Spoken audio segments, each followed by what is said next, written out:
Apple's iOS 27 update is expected to focus heavily on performance, stability, and quality improvements rather than a dramatic redesign, aiming to streamline the system, fix bugs, and make everyday iPhone use smoother and more reliable.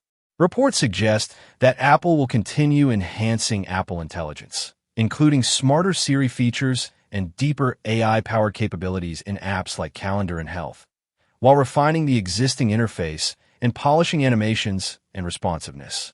There are also early rumors about better support for future hardware, such as foldable iPhone layouts, improved core apps, and underlying efficiency gains that could potentially improve battery life.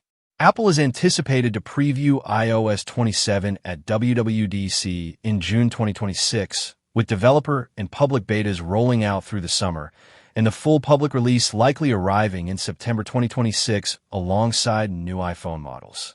Thank you for watching.